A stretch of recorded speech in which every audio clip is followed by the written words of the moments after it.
Hello, so I would like to show you how to load some Teams AI bot in a super easy way in a couple of minutes using the Teams Toolkit.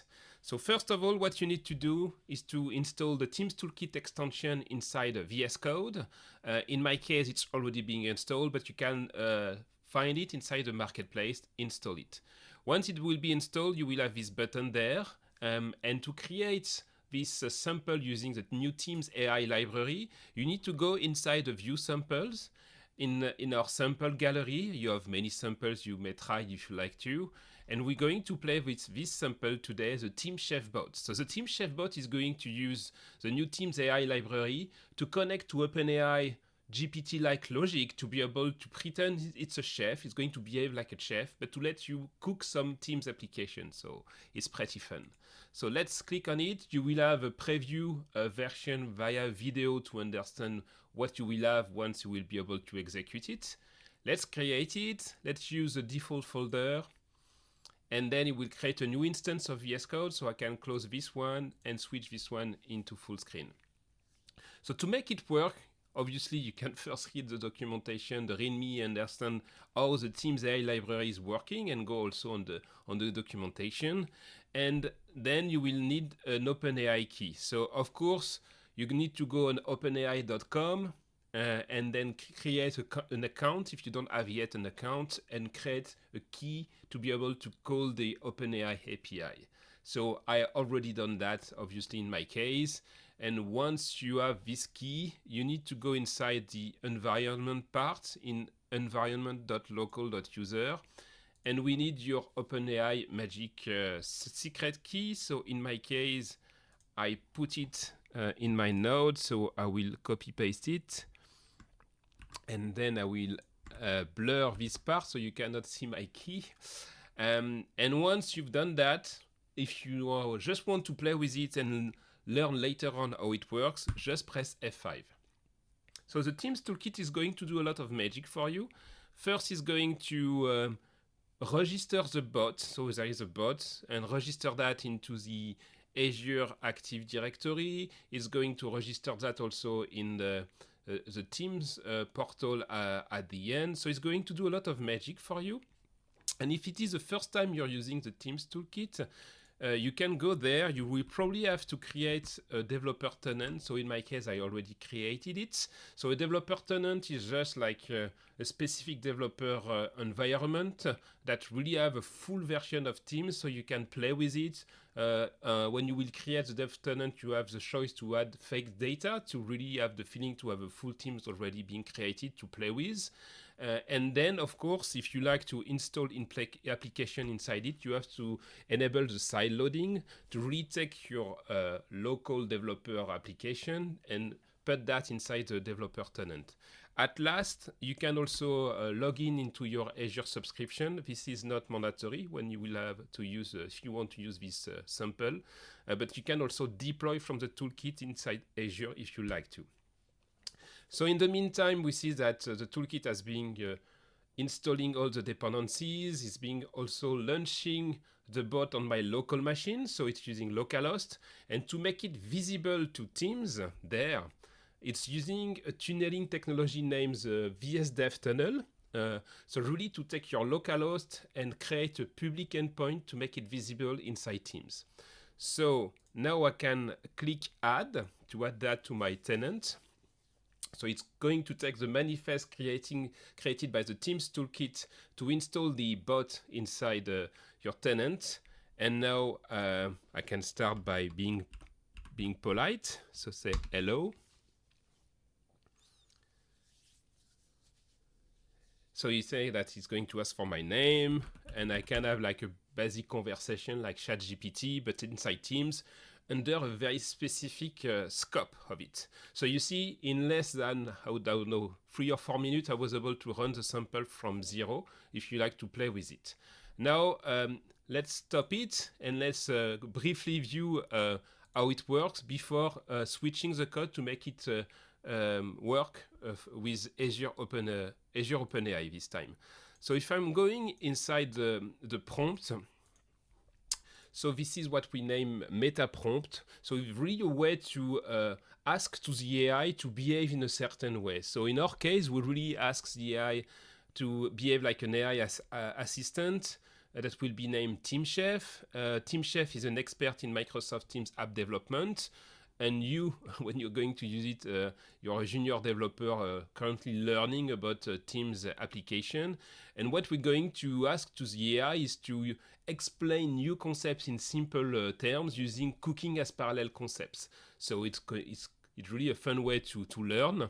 And you need to always be kind, of course, because otherwise it's not fun to learn how to build application. So this is the main part really to configure your bot inside Teams. Then you have the configuration part. Well, those specific properties, if you are interested in it, and if we go back to OpenAI, you can find them in the developer section, API reference. And when you're going to make some request, those properties, like the model being used, we're going to see that later on, but we were able to see some properties like, for instance, temperature, or like maximum number of tokens you would like to use. You can find, what it means on the OpenAI documentation. Now that we've done the configuration part, there is a bit of code in the sample that's going to connect everything together.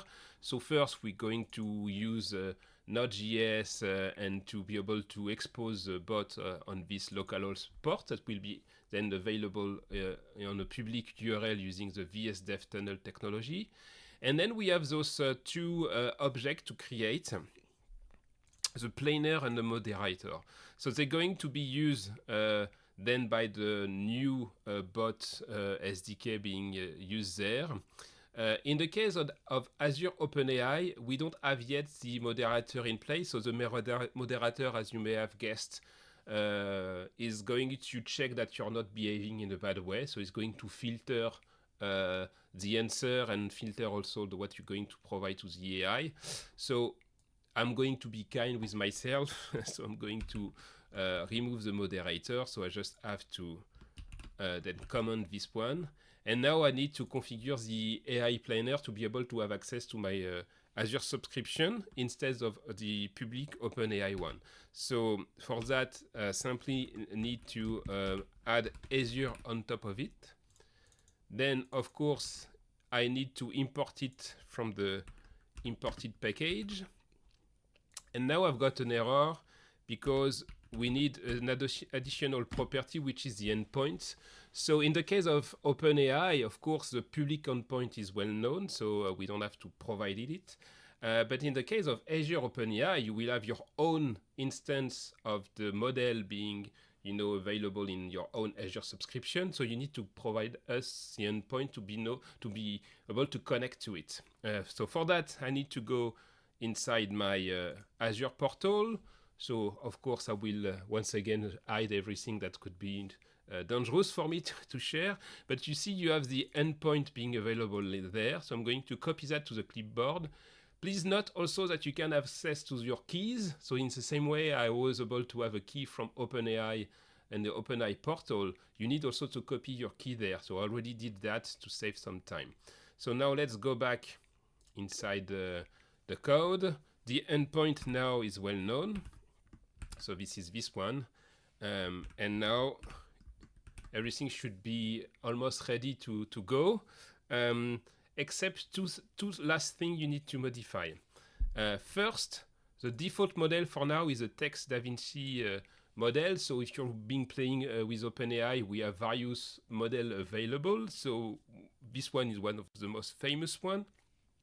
In the case of Azure OpenAI, what you need to do is to create a model you like to host. So I'm going to go in the deployment part in Azure AI Studio this time. And you see that I've created two deployments. One to test GPT 3.5. I name it test GPT 3.5. And one to take the exact same model that we're using from OpenAI, but on my own private Azure subscription. And I decided to name DaVinci. What you need to put into the property is the deployment name and not the model name, otherwise it won't work. You will have a 404 error, meaning that you wasn't able to find the model you're talking about. So I'm going to change the value to DaVinci. And last is to now take my Azure private magic key and put it into the environment variable. So I'm going to change it, save it, and close that. And now everything should be set up. So let's press F5. So this time the Teams Toolkit is going to update everything for me. So it's going to register again the bot with the new properties if needed. Is going to, the yarn install is much faster than before because it's already being done. Is going to load again the bot inside my Teams dev tenant. I'm going to add it. So I have the history of my conversation, of course, but let's start it from scratch now. Say hello. So you see that this is working exactly the same. So of course, so let's pretend now I'm named Albert, for instance, to change. And it's going to welcome me and how can you explain me what is a Teams application? And you will see that it will try to answer with fun, fun concept like ingredient you're going to put together and stuff like that, like a recipe. So it really behaves like a chef in its way. So pretty easy to switch from OpenAI to Azure OpenAI. Just you need to import the right package and add the specific endpoint, and be sure to use the name of your model. You decided to name it into the OpenAI Studio and not the name of the model like you're used to, like the famous name, if you, in a way. So pay attention to that. So now let's imagine we like to take some other samples. So if you go and search for Teams AI library, for instance, you can see that it's already available there. So I invite you to go there. This is a Team AI public repo. And they have a couple of great samples there. You can test them if you like. So it's inside this specific directory. I decided to install there. You need to go in the JS folder for JavaScript. And then you need to open the terminal from there. First, you need to type yarn install. It will install all the dependencies for all samples. So you need to do that from this directory, otherwise it won't work. And then you can type yarn build to build all sample, otherwise it will be built in the directory of the sample you will use by the Teams Toolkit. So let's go in samples. You have many samples, so you should review what they're doing on the Teams AI library. I'm going to use a listbot. I really enjoy this type of sample because I would like to build something similar. So let's open that in the terminal, this specific folder, to be able to run VS Code from there. So let's open it. What is really great about this sample, we're going to see that together, is really different from the Team Chef bot. So I already injected my key in the environment part, so it's even in this file if you like to do. So it's already there.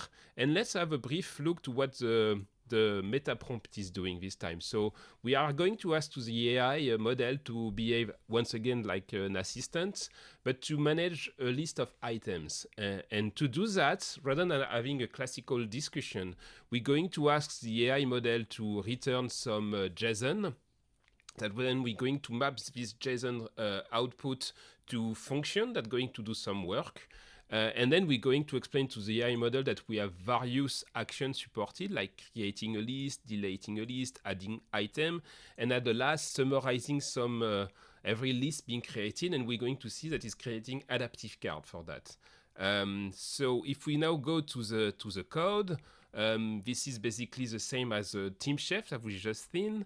We have error handling, we're creating the server, we are doing imports. But now what we're going to see is that we have a new type of interface there where we'll have the list and the item inside it that's going to be populated by a GPT. And then on top of that, you know, when we are using the same model, when the AI is going to answer, you will have automatically some code being called there. So meaning I'm going to define an action named create list. And as it has been defined inside the meta prompt provided to the AI model will understand when you will ask something like, please create me a list name something. It needs to map that to the action name create list and give me the name of the list as a parameter. So this is what should happen. So to test that, we can even put a breakpoint there to show you how it works. And now we are pretty ready to make it work. So let's press F5. It's going to once again register the bot as we have seen previously. So it's going to do a little bit of his magics. The toolkit is managing all that for you. We're going to do the yarn install to install, you know, everything for you in this local folder. Launch the server locally. It will once again be exposed with a public URL using the VS Dev tunnel. And now we should launch Teams once again.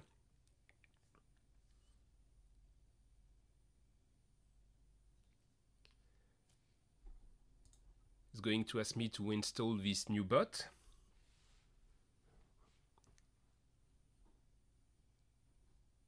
Let's check that our breakpoint is still there.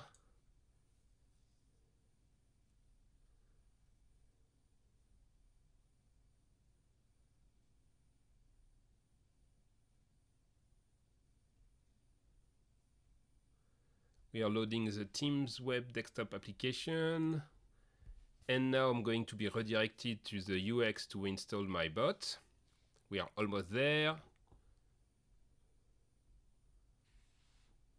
Okay, let's add it. So first, compared to the previous bot, you see that you have a welcome message. This is coming from this part, where we're saying that you've been welcome when a new member has been added. And what I'm going to ask is, please create a new list name fruits, for example. Okay. So you see that the bot is being called, the AI bot, and boom, you see that I am being called in VS Code on this line, on this action, meaning the AI has been able to understand based on my prompt that it need to call this specific action. So I can remove the breakpoint and continue. So you see that the list fruit has been created. And to show you how beautiful it is, now I can say that add an apple to this list. So I'm not forced to explain which list because he knows about the context. So you see that he managed to understand he added this apple to fruits. Please add also like a peach and a lemon to it. Now I can ask give me a summary.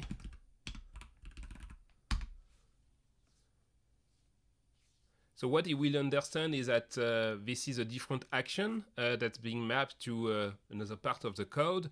And you're going to see that this is going to provide you a different behavior this time. It's going to give you an adaptive card with like a list basically of the fruits I've got inside my list. You see apple, peach, and lemon. So I can ask to remove the peach from my list.